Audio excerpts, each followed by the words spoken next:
Hi everyone, myself Dr. Dheeraj Dubey and I am working as a senior joint replacement surgeon at Shelby Hospital, Jaipur. I have experience of around 12 years in the field of joint replacement surgery and my specialty is hip and knee replacements. I have associated with Shelby Ahmedabad, Germany, Gangaram, Delhi previously, and now I am exclusively working for this joint hip and knee replacement surgeries, primary surgeries and revision surgeries.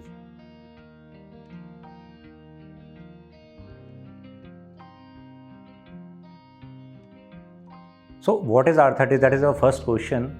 Arthritis is basically a wear and tear of cartilage of any joint in the body. Body के किसी भी joints में जो cartilage है उसके where and tear को हम arthritis बोलते हैं. ये कई तरीके का हो सकता है. Many type of arthritis. The most common is osteo arthritis, that is degenerative arthritis. ये उम्र बढ़ने के साथ साथ होता है. जैसे हमारे बाल सफ़ेद होते हैं, हमें कैटरेक्ट होता है, उसी तरीके से जैसे जैसे हमारी उम्र बढ़ती है हमारे जोड़ों के बीच की एक जो कुशन जिसको हम बोलते हैं या ग्रीस लेमन लैंग्वेज में बोलते हैं वो कम होता जाता है. उसे हम आर्थराइटिस बोलते हैं. Osteo arthritis is degenerative arthritis जो उम्र बढ़ने के साथ होता है. Second common arthritis is rheumatoid arthritis, that is गठिया. ये बेसिकली जेनेटिक होता है और ये बहुत अर्ली एजेस में स्टार्ट हो जाता है. इसमें आपके घुटनों के साथ साथ बॉडी के मल्टीपल जॉइंट्स इन्वॉल्व होते हैं, जिसमें आपके पैरों की उंगलियों का टेढ़ा होना, हाथों की उंगलियों का टेढ़ा होना. आपने देखा होगा कि लोग इतने क्रिपल्ड हो जाते हैं बहुत अर्ली एज में, तो उसे हम गठिया बोलते हैं. इसका ट्रीटमेंट बिल्कुल अलग है. तीसरा जो आर्थराइटिस है वो आपके जॉइंट में इन्फेक्शन के कारण हो सकता है. प्रीवियसली जॉइंट में कोई इन्फेक्शन हुआ हो तो आपको आर्थराइटिस हो सकता है. और चौथा जो है वह ट्रॉमा. ट्रॉमा मतलब कुछ स्पोर्ट्स पर्सन होते हैं, वो बार बार उनको स्पोर्ट्स इंजरीज़ होती हैं या मल्टीपल इंजरीज़ आपके नी में पहले हो चुकी है, तो उसके कारण भी आपको आर्थराइटिस हो सकता है. तो ये सारे आर्थराइटिस की डिफरेंट वैराइटीज़ हैं. तो most common is osteo arthritis, जिसके बारे में हम नॉर्मली चर्चा करते हैं और जो बहुत कॉमन है.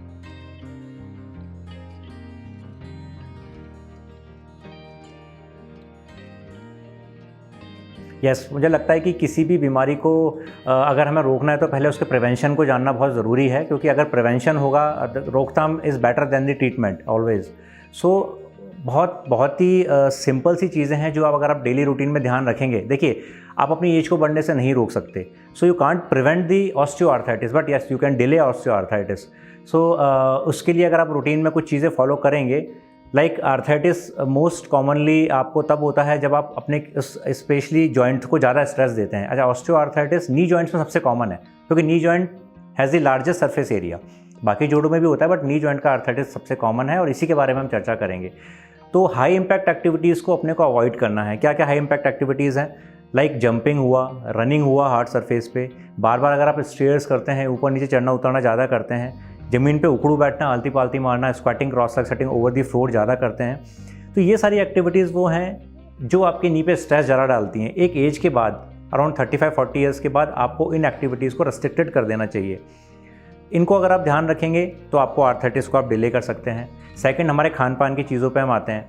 आप देखेंगे आजकल बहुत ही अर्ली एजेस में डीजनरेशन हो रहा है, बाल सफ़ेद हो रहे हैं, कैटरेक्ट हो रहा है. इसी तरह से अर्ली एजेस में आर्थराइटिस भी हो रहा है. सो हमारी बॉडी का ऑक्सीडेशन ज़्यादा हो रहा है, एंटीऑक्सीडेंट्स हमें नहीं मिल रहे हैं ड्यू टू दिस पॉल्यूशन. जो भी खाने में मिलावटी केमिकल्स चीज़ें आ रही हैं, इनके कारण ये सब चीज़ें जल्दी हो रही हैं. तो हमें बॉडी को एंटीऑक्सीडेंट्स देने हैं. एंटीऑक्सीडेंट्स के लिए हम नेचुरल कुछ चीज़ें हैं, लाइक टर्मरिक, हल्दी आप यूज़ कर सकते हैं. आप हल्दी का ज़्यादा से ज़्यादा यूज़ करें. गार्लिक होता है एंटीऑक्सीडेंट. विटामिन ई वाली जो चीज़ें होती हैं उनमें एंटीऑक्सीडेंट्स होते हैं. ड्राई फ्रूट्स में सबसे कॉमन है वॉलनट, अगर आप इसको रूटीन में यूज़ करते हैं. दूसरा, डेयरी प्रोडक्ट्स जिनमें दूध, दही, पनीर आता है, इससे कैल्शियम, विटामिन डी मिलता है, तो आपके जॉइंट्स और आपकी बोन्स हेल्दी रहती हैं. Last one is sunlight. Sunlight exposure is very important, जो कि आजकल की लाइफ में बहुत कम हो गया है, क्योंकि आजकल हम लोग एसी और इन सब चीज़ों में क्लोज स्पेस में रहते हैं. इस वजह से भी हमें ऑस्टियोपोरोसिस एंड आर्थराइटिस ज़्यादा है. तो क्योंकि हम सनलाइट का एक्सपोजर नहीं कर पाते, तो रूटीन में डॉक्टर से चेकअप करा के हमें डेली में कुछ विटामिन डी या कैल्शियम इस तरीके की चीज़ें लेनी चाहिए. और अगर आपके जॉइंट्स में पेन होने लग गया है तो इसको नेग्लेक्ट ना करें सिर्फ पेन किलर खा के. You just go to your consultant doctor, orthopaedic doctor, and just follow the advice.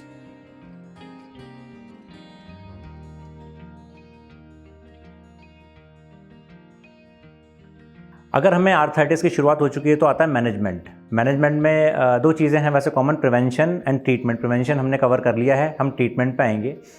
देखिए, जैसे ही जोड़ों में दर्द शुरू होता है, आजकल लोगों में बहुत बड़ा मिथ हो गया है कि सब मेरे जोड़ों में दर्द है, मैं डॉक्टर के पास नहीं जाऊंगा क्योंकि जाते ही वो ऑपरेशन बता देंगे. ऐसा नहीं है. जोड़ों में आर्थराइटिस की 4 स्टेजेस होती हैं, stage 1, 2, 3 and 4. Initial stages stage 1, 2 and 3 होती है. इन स्टेजेस में अगर आपको तकलीफ़ है तो आप डॉक्टर के पास जाएंगे, वो आपको कुछ एक्सरसाइज बताएंगे, कुछ मेडिसिन बताएंगे ताकि हमारी स्टेज 4 डिले हो जाए। तो आपको नेगलेक्ट नहीं करना है। आपको लगने लग गया कि पहले आप 3-4 किलोमीटर वॉक करते थे, अब नहीं कर पा रहे, आप कैसे पहचानेंगे आपको आर्थराइटिस है? पहले आप 3-4 किलोमीटर वॉक करते थे, अब नहीं कर पा रहे हैं। पहले आप स्टेयर्स में पेन नहीं होता था, अब आपको स्टेयर्स में पेन होने लग गया है। आप एक जगह बैठे हैं, अगर बैठ के खड़े हुए तो आपके जड़ सडनली जॉइंट्स हुए जाम हो गए, उनको चलने में दिक्कत आ रही है। देखने वाले ने आपको देख के बता दिया कि आपकी चाल में लचक आने लग गई है, आपके पैरों में टेढ़ापन या बोइंग शो होने लग जाएगी। ये सारे सिम्टम्स हैं, तो आपको अवेयर होना है कि हाँ, मुझे आर्थराइटिस की शुरुआत हो चुकी है और शुरुआती स्टेज में आपको डॉक्टर के पास जाना है। कोई बड़ी इन्वेस्टिगेशंस नहीं, there is no need of MRI, no need of CT scan. Simple एक स्टैंडिंग व्यू एक्सरे हम कराते हैं। सिंपल एक एक्सरे से आपकी बीमारी का हमें पता लग जाएगा, स्टेज 1 है, 2 है, 3 है, 4 है। अगर स्टेज 1, 2, 3 में से है तो हम क्या करेंगे, आपको कुछ मेडिसिन देंगे, कुछ एक्सरसाइज बताएंगे, और जो प्रिवेंशन के लिए मैंने बातें बताई थी वो बातें आपको फॉलो करनी है। वो आप फॉलो करेंगे तो आपकी स्टेजेस डिले होने से बच जाएंगी। बात आती है स्टेज 4 की। अगर आपको 1, 2, 3 स्टेज से निकल गए हैं, आपकी हड्डियाँ, गद्दी जो है बिल्कुल ख़त्म हो गई हैं, हड्डियाँ आपस में टच होने लग गई हैं, तो उसे हम स्टेज 4 बोलते हैं। देखिए, कार्टिलेज का डीजनरेशन इरिवर्सिबल है, ये रीजनरेट कभी नहीं होता। तो ये मान के चलिए, या तो हम इसको प्रिवेंट करें स्टेज 4 में जाने से, और अगर स्टेज 4 आ गई है तो फिर उस कार्टिलेज को हमें रिप्लेस करना ही पड़ेगा। That is the only option. आजकल हम देखेंगे इतने बढ़िया टेक्नोलॉजीज़ हैं, मतलब Shelby hospital is a world renowned hospital for joint replacement surgery. पूरी दुनिया में सबसे ज़्यादा रिप्लेसमेंट शेल्बी में होते हैं। हम डेली यहाँ पे 25-30 रिप्लेसमेंट, 40 रिप्लेसमेंट पर डे करते हैं। तो हमारा एक्सपीरियंस अनमैचेबल है ना। तो इसके एक्सपीरियंस पे मैं आपको बता रहा हूँ, इसके रिजल्ट्स की टेक्नोलॉजीज इतनी एडवांस हो चुकी हैं कि अब जो सर्जरी पहले 2-2, 3-3 घंटे में होती थी, हम लोग यहाँ जीरो टेक्निक से सिर्फ 10 से 15 मिनट में ख़त्म कर देते हैं। ऑपरेशन के बाद सेम डे 3 से 4 घंटे के बाद आप चलना फिरना शुरू कर देंगे। There is no need of bed rest. Next day से आप वॉशरूम जाएंगे, अपना रूटीन दिनचर्या शुरू हो जाएगी। उसके नेक्स्ट डे से हम आपको सीढ़ियाँ चढ़ना उतरना शुरू कर देंगे। इनफैक्ट जो हम सर्जरी करते हैं उसमें आपको ऑपरेशन के बाद एक घुटना अगर करेंगे तो 24 आवर्स में आपको डिस्चार्ज कर सकते हैं, और दोनों नी अगर हम रिप्लेस साथ करते हैं तो आपको 48 घंटे में डिस्चार्ज कर सकते हैं। इस लेवल तक ये सर्जरीज एडवांस हो चुकी हैं। इसके बाद आप क्रॉस लेग सेटिंग कर सकते हैं, आप आलती पालती भी मार सकते हैं, आपको जहाँ जाना है आप सीढ़ी चढ़ उतर सकते हैं। मेरे पेशेंट्स आप ऑपरेशन के बाद वीडियो बना के भेजते हैं कि 4 धाम की यात्रा हम करके आए हैं, हम वैष्णो देवी की यात्रा करके आए हैं। वो सारे वीडियोज़ गूगल्स पर अवेलेबल हैं, हमारी वेबसाइट्स पर अवेलेबल हैं, उनको देख के आपको कॉन्फिडेंस आ सकता है। तो अगर स्टेज 4 आ गई तो हमें ये सर्जरी करानी ही है, इसको डिले नहीं करना, क्योंकि इसके साइड इफ़ेक्ट्स बहुत ज़्यादा हैं। इनडायरेक्टली स्टेज 4 आते ही आपका चलना फिरना कम हो जाएगा। अगर आपका चलना फिरना कम हुआ तो आपका मोटापा बढ़ेगा, आपको डायबिटीज़ बढ़ेगा, आपको बीपी बढ़ेगा, आपके हार्ट में ब्लॉकेजेस शुरू हो जाएंगे। ये चीज़ें आपको पता नहीं लगेंगी। हमारे पास पेशेंट आते हैं, उनको हम ऑपरेशन के लिए एडवाइस करते हैं। स्टेज 4 में हमारे पास आए, हमने जांचें कराई, ऑपरेशन के लिए देखा उनका तो हार्ट में नसी ब्लॉकेज है, फिर पहले कार्डियक का ऑपरेशन कराना पड़ना है। तो हमें उस नौबत पर नहीं जाना है, हमारी कमर भी ख़राब होती है, उस स्टेजेस पे नहीं जाना है। स्टेज 1, 2, 3 में हम ट्रीटमेंट लेंगे, स्टेज 4 में हमें ऑपरेशन है तो हम ऑपरेशन कराएंगे। और Shalby is the renowned for the joint replacement surgery. You can any time come to the Shelby.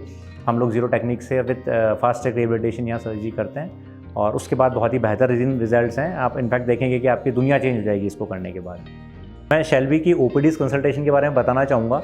Almost India के सारे सेंटर्स, सारे जो भी डिस्ट्रिक्ट्स हैं या फिर जो भी स्टेट्स हैं, वहाँ पे हमारे OPD सेंटर्स अवेलेबल हैं। और राजस्थान के अंदर हमारे जयपुर शेल्बी के हर डिस्ट्रिक्ट के अंदर हमारी OPDs रन करती हैं। तो आप किसी भी डिस्ट्रिक्ट में हमारे कॉन्टैक्ट नंबर पे कॉल करके और वहाँ की OPDs की जानकारी ले सकते हैं और वहाँ पे दिखा सकते हैं। देन ऑपरेशन हम यहीं पे जयपुर शेल्बी में ही करते हैं। Thank you.